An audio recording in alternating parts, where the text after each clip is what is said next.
வணக்கங்கள்.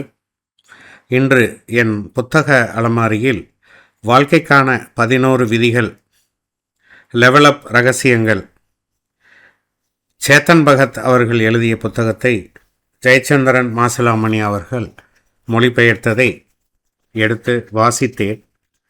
அதில் அவர் 11 விதிகளை குறிப்பிட்டுள்ளார். விதி 1, உங்கள் உடற்தகுதியை ஒருபோதும் அலட்சியப்படுத்தாதீர்கள்.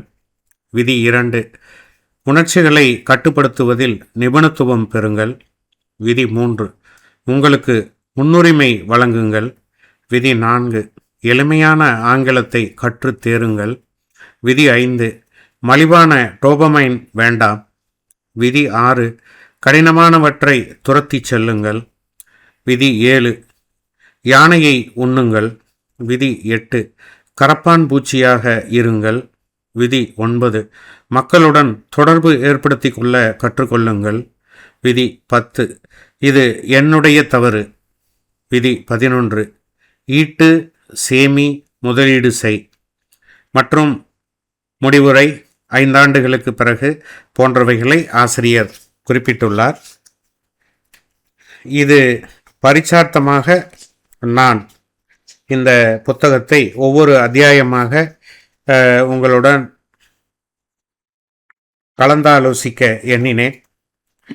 அவர் மும்பையில் குடியிருந்த பொழுது சொமோட்டோவில் உணவு விநியோகிப்பவர் தன் வீட்டிற்கு உணவு விநியோகம் செய்ய வருவதற்காக காத்திருக்கிறார். அவர் வந்து ராஜ்மா சோறு வருவதற்கு தாமதமானதால் ஒரு பொறுமை இழந்த நிலையில் காத்து கொண்டிருக்கும் பொழுது அவர் டெலிவரி மேன் வருகிறார். வந்த பிறகு அவருடன் அவருடைய கஷ்டங்களையும் விவரங்களையும் தெரிந்து கொள்கிறார். பிறகு அவரை உபசரிக்கிறார். அவர் கொண்டு வந்த உணவையே இருவரும் பகிர்ந்து உண்ணுகிறார்கள். அதன் பிறகு தினசரி நீங்கள் மதியம் வாருங்கள், நாம் உங்கள் வாழ்க்கைக்கு வந்து நான் சரியான அறிவுரைகளை வழங்குகிறேன் என்று தெரிவிக்கிறார். அந்த உணவு கொண்டு வந்த நபர் தன் காதலி தன்னை தூக்கி எறிந்துவிட்டு சென்றதால் மிகுந்த மனத்துயரத்துடன் இருக்கிறார்.